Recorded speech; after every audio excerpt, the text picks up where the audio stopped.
It's time for Ask Your Auntie, the show that gets real with teen girls about life. They ask, and we answer with tea. Tools for excellence and achievement. The goal? To help girls make better decisions in real time. When you can't ask your mom or G-Ma, ask your auntie. Now here's your host, Marissa Terrell, Esquire.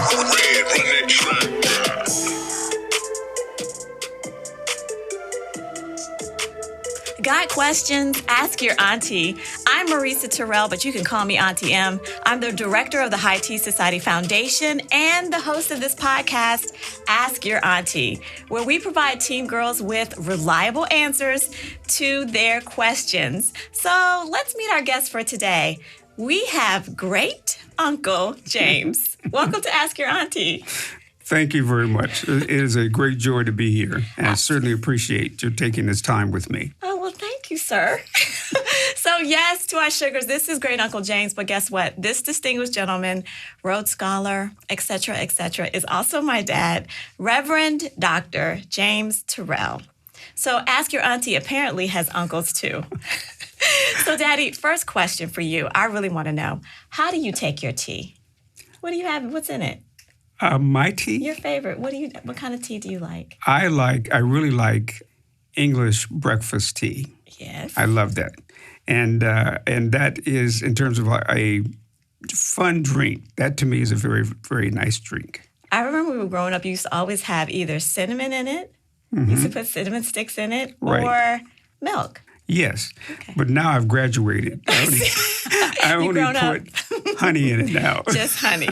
Right. Okay. So my dad is an educator. He's a minister. He's a scholar. He's a leader. Always reading, always thinking, always planning, always doing.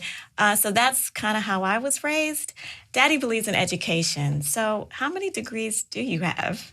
1, 2, 3, 4. Tell us all about. Wait a minute, maybe 3 degrees. My undergraduate degree is in English, and my master's is in secondary education, and I have a Master of Divinity and a doctorate in ministry. Yeah, 4. Yes. 4 big schools. I know Central State.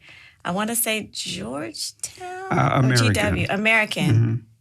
And then George Washington and Howard University Divinity School. Right. So, okay. So if anybody wants to know the pathway to the future,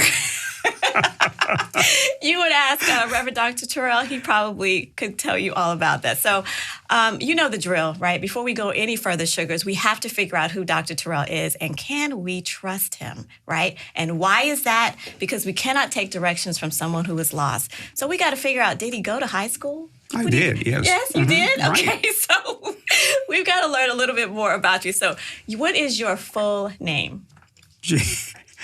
James Edward Terrell. Okay. And where do you live now? Are you in D.C., Maryland, Virginia? Right now, we are in Maryland. You're in But Maryland. of course, we, for a long time, lived in Washington, D.C. Right. Technically, we still live there. We still have the address there. Yes. But we, for the most part, are living in Upper Marlboro now. Right. I know this well Okay. because I was there. Okay. So, but where did you grow up? I grew up in Akron, Ohio. Akron, Ohio. Can anyone picture that? I think there's a famous celebrity who's from Akron, Ohio. LeBron James. I think he's from that He's Ohio. LeBron James. Yeah, That's okay, right. Yeah. So He's it's about on the the map. only one. It's a little small town, lots of factories, not so much now. That's but, right. Yeah, so it's a little bit different. So as a teen, okay, thinking back, your family, lots of people, right? Oh, yeah, How lots big of was your people. family? 10 children, and of course, mom and dad. So as a teen, what kind of responsibilities did you have? Growing up in Ohio in a family with 10 children, you didn't really have a teenage period that was You were full-time working mode. Is that what you're trying to say? You were in working mode. You're right about that. Mm-hmm. So it was no such thing as like just having the time to be social and so forth. You had to work because you had to help to bring in money for the family, which was really important for, a family of 10 children. Okay, so what was your big job? My job, I worked for a long time as a newspaper boy, which was a big thing. And delivering papers taught me a lot because you had an opportunity to really have a feel for the community. You knew who lived there. You knew how the people lived. So in terms of a great experience, that was really, really wonderful for me because I learned so much about people and about the different styles that I'll use that word style, that each family had. Every family was different. Okay. Of course, there were some general things that everyone shared in, but just the getting the understanding of how families worked and the different kinds of things that they did. And of course, being able to see the great spread in terms of economics in the African-American community. Okay. But it was a great experience. All right. So you're working you have a paper route. What was high school like? What was the name of your high school? North High School. Wow, that sounds like Mayberry. Sorry. Right. Okay. And to a degree it was, because we lived in what was called not really in the northern part of the city. We lived in the central part of the city because that was where the Black community was for the most part. It was not segregated, but people lived those different ways. So to go to high school, North High School, which was in the northern part of the city, it was quite a trip. You would have to walk because there was no such thing as a school bus at that point in time. And wow. So you would walk from the community, the African-American community, through the white community to get to high school. And because at that time, the schools were not segregated because the African-American population was not that big. So as a result, everybody went to the same schools. So all of the high schools, there were only 4, north, south, east, and west. How creative. So going to North High School was really a great experience, too, because you got to understand, too, the largest society, and not the largest society, so to speak, well, in a sense, but also the dominant culture. I'll use that term. So the minute you got into North High School every single day, you were in a different culture, and you learned to adjust to it and to appreciate it. Okay, they call that exposure. Yes, indeed. Okay, yeah. All right, so that's really great. That probably gave you quite a different mindset and maybe different types of aspirations to see. It did. The only drawback, and I have to be honest with you, was the fact that growing up and attending North, and of course we went through a succession of schools, but for the most part they were always predominantly white. And although we were exposed to teachers who really were very helpful, things were not ideal. Mm-hmm. And I remember distinctly as a 9th grader, they had this thing called the National Merit Scholarship finalists. And everybody in the school had to take the test. And I was in the 10th grade at that point in time, 9th grade. And, 10th grade. So I took the test, and I noticed that once the test results came in, all the other teachers were looking at me like I was from outer space. I said, what is going on? And finally, this one teacher came to me, I'll never forget her name, Miss Titch. And she said, James, you got the highest score in the whole school. Wow. And they were just amazed. But anyway, then I learned a very important lesson that in some situations, you got to make sure that you have people who are going to be supportive, because otherwise you could get lost. But I was grateful for the fact that these teachers really became very, very supportive of me. And so I was enabled to really enjoy the high school experience. Wonderful. Okay. And then when you graduated, you went on to which school? Well, because again, the economic logistics is that when I graduated, it was like, at that point in time, it was hard to find the money to go to school. And again, coming from a very large family, and I was the third in the family, which meant that my parents did not have the money to send me to school. So it took me a year to be able to find a way to go to college. I thought that because part of it is that you have to be able to understand how to get financial aid, how to go through the whole process, and I believe, and I think many young people have problems with that today. If you don't have that support, you sort of flounder. It's difficult. So it took me a little while to get finally into a college. And then I went away to Central State, which really was a great experience. Great. Okay. Well, thank you for sharing that information and that story. I think a lot of our sugars out there can relate to that. Many of them want to go to college, and some of them can't see a way to do it. Yes. But maybe you have to take some time. Of course. to try to find that support or to get a strategy, to get a plan. Yes, okay? most certainly. So bravo. All right. So is there anyone that you want to dedicate this podcast to? Anyone at all? Grandkids? Your favorite middle daughter? I would like to dedicate it to my lovely middle daughter, Marisa. Oh, how wonderful. I think I might have helped you make that decision, but that's all right. Not at I'm all. going to take I am it. so proud of you, young lady. I'm going to take it. Okay. Well, sugars, okay, I feel like we understand and we know who Great Uncle James is. All right. So let's get into some questions, please. We've got a lot of questions that have been sent to us from our sugars out in the DMV. That would be D.C., Maryland, and Virginia. I know how much you don't like that acronym, Daddy. D.C., Maryland, and Virginia. All right. So here's the first question. How do I know when I'm hearing God's voice versus just my own thoughts? That is a good question. And I think this is important for us to be able to understand that in order to hear God's voice, you have to spend some time learning who God is. Because without that, you will hear voices. But they will not be the right ones. And so then the question becomes, well, how do you learn to distinguish what is God? And that's why it becomes important to early in life, start seeking a religious or faith basis for your existence. That somehow or another, that you have to understand that I don't think we have to. It's a reality. There is a God. Somebody has put all of this together. And I think it's important as a young person to be able to decide which lens are you going to look through as you determine where God is and how we can find Him. Okay.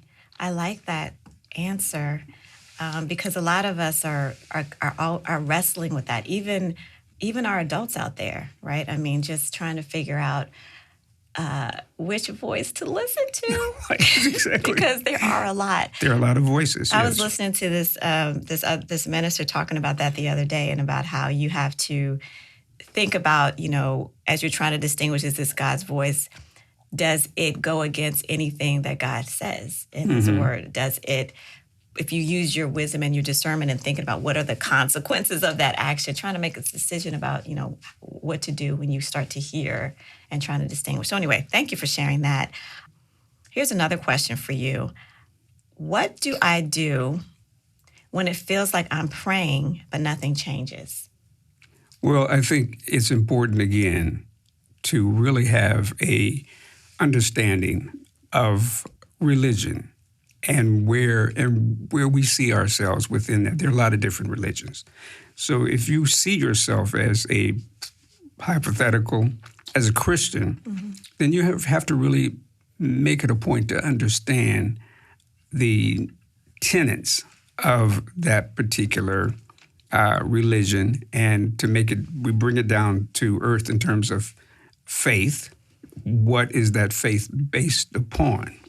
And as you learn that, then you're able to see clearly how God works, not only in our individual lives, but also in the world around us.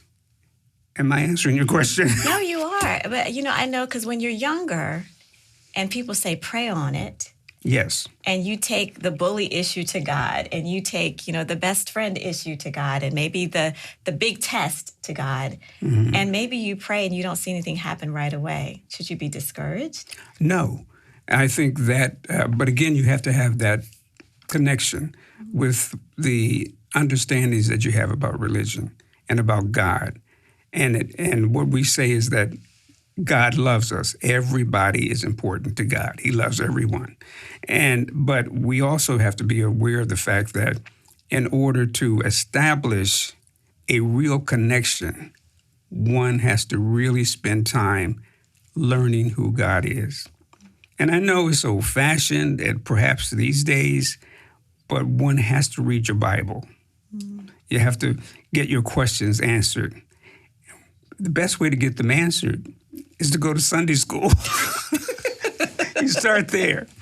And then you receive the answers in terms of putting the whole thing together. Yeah. And you find out that God is real. And I know I don't want to preach this morning, but what we want to be able to do is really understand how does all of this fit together? Why am I here? What am I supposed to be doing in life? And how do I acknowledge God? Which means that you have to make it a point to really understand your faith community. Well, you have to put the work in, right? So yes. Just like you want to do well in geometry, mm-hmm. and you want to be a great volleyball player, right? You got to practice. You got to practice. You have to study. Yes. You have to read. And study is so important. That's the point. You and have reading. to. You can't just. It's not going to just happen through just voila. You have to actually study. And when we study, we know what that means. You're reading, mm-hmm. you're writing it out, you're saying it out loud to yourself. You're trying to remember the important parts, and that's what you have to do. Same thing here. That's right. Yeah. Okay. Thank you. Sure. How about this one? Now, we know that as teenagers, our sugars who are in high school, many times they are having adults telling them what to do. This is just part of growing up, right? Mm-hmm. So here's the question. How do you stand up for yourself without being disrespectful to authority? Well, I think that all of us have to recognize that wherever we are, there's always going to be someone over us. Mm-hmm. Ultimately, it's God. But between God and where we are in time and space, there are other people that we have to come in contact with and interact with. And part of it is that from time to time, you will find yourself in situations where people really don't seem to understand that it's important to treat people respectfully and intelligently. But I think what is really important is that we also recognize that as a young person, it's really important for you to develop good friends and to develop people who are going to be supportive. And I think I learned that very early on when I was delivering papers, mm-hmm. because you began to understand how important it is to, quote, be nice to people. And also to understand that not everyone is on the same level as you may be. And that from time to time you will meet people who will say things and do things that really challenge you. And you feel sometimes that you may feel that you're under attack and they're really taking advantage of you and they're really being insulting. But what I found over time is that there's a way to deal with that, because you have to see that it's important to have as many friends as you can. And you cannot have friends if you're always sort of at odds with people. And I remember from time to time when I was, as a very young boy, delivering papers and someone would say something to me that I found really very strange. And I would want to say something, but it was as if I understood, let's try to figure this out. What are they really saying?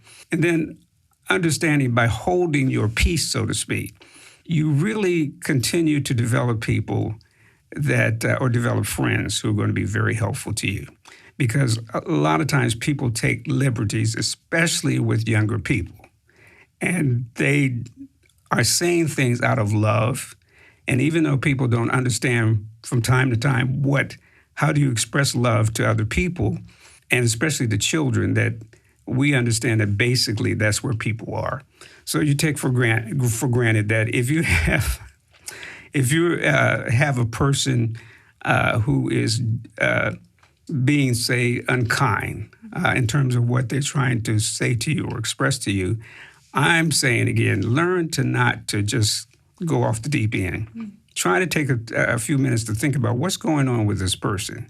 And don't try to internalize it, because you have to understand there's nothing wrong with us as individuals, but other people have other things going on. And so we have to make certain that we really give it a chance to marinate in our minds, so to speak. Then we can be able to put everything in its proper perspective.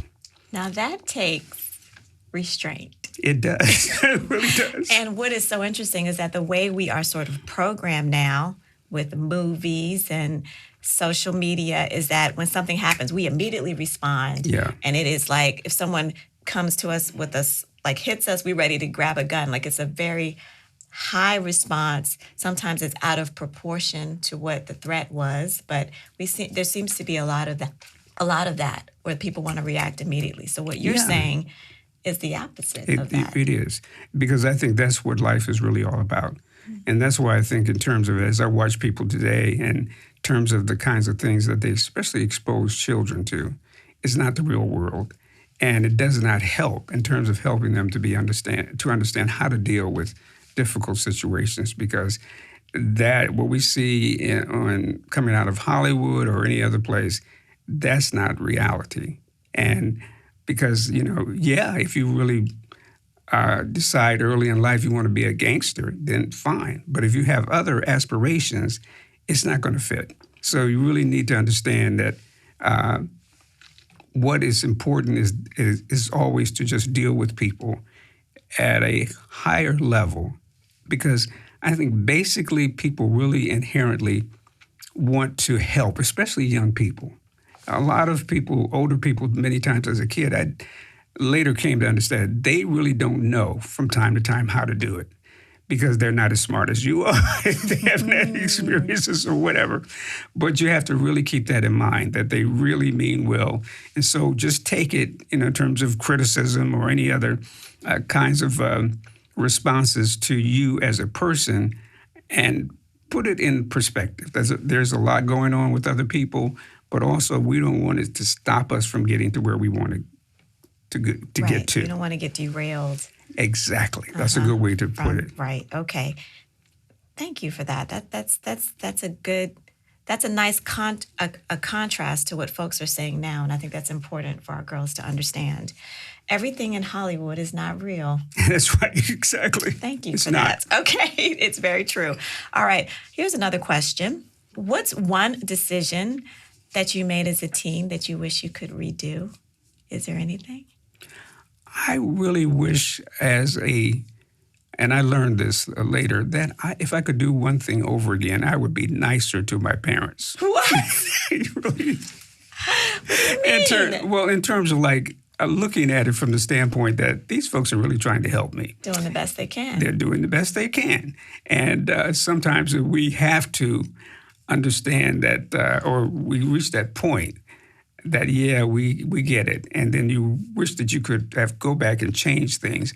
But then the saving grace is that we know that people who love us, they put up with a whole lot because of love. Yes. And that enables us to just keep moving forward, just put it in stride, because those older people, they're saying now, they're cheering you on. Mm-hmm. And so we want to keep that momentum going. Okay. So our sugars out there, right now, I want you to think about your guardian, whoever is taking care of you, whoever helped pack your lunch, picked out your favorite sneakers, whatever. Today is the day that you're going to give them a hug and say, thank you. Thank you for being kind to me. Right, Thank you for being loving to me. We appreciate you. Okay? Say something like that. Yeah, all right. Exactly. That's what you want to do. We want to really appreciate the efforts, even though they don't always get everything right. Okay? We know this. Right. All right. I think this might be the last question. How about this one? How do I forgive myself for things I regret? You know how they always say you have to forgive others? Yeah. But don't you have to also forgive yourself? I think so. And I think that you have to do that to stay healthy, because we're human beings. we make mistakes. Yeah. And so we have to be able to say, when you know you've done something that's really off, that, look, I'm going to do better to yourself. To yourself. And you keep, examining yourself so that you can conceivably do better by just taking another approach. Mm-hmm. But we have to be careful, too, because some things can't be undone. And those things that cannot be undone, you can't do anything about them. But you can always make the next step a better step, so to speak. Clean slate next day. Yeah, and that's important. Yeah, clean slate, that you got another chance. Mm-hmm. And you can perhaps do a better job as you meet other situations. Mm-hmm. I think forgiveness for yourself can be difficult. I know that, when sometimes I fall into that trap. You have a missed opportunity and you want to dwell on that. It seems to keep popping up in your mind over and over. One of the things I learned was that when it happens, at that immediate point, I will say the mantra I forgive myself for that. I know I'm going to do better tomorrow, just so you can diffuse it. Exactly, so that right. You can kind of still... Because otherwise you won't make any progress at all. And I think so. I think one has to be gentle with yourself because you want to continue to move forward. But the only being that's perfect is God. Mm-hmm. But we want to just make sure that every opportunity that we have, that we're trying to do that, become a better person. And also, it's really important that one has to be gentle with yourself because you're bombarded in life with so many different issues that you have to be able to say to yourself, look, you're doing a good job. You're doing good, girl. That's right. Yeah, that's right. You're doing good, girl. Hang in there. Okay. All right. Well, thank you, great Uncle James, for sharing your tea with us. Growing up in D.C. is hard. But sugar, you do not have to do it alone. Join us every week for reliable answers to your questions. I'm Auntie M, director of the High Tea Society. You can contact us on Instagram. You can send us a DM to @HighTeaSocietyINC. We have the tea to help girls succeed, tools for excellence and achievement. You've been listening to Ask Your Auntie with your host, Marisa Terrell, Esquire. The transition from girlhood to womanhood can be difficult without guidance. We have the tea to help girls succeed. When you can't ask your mom or G-Ma, ask your auntie.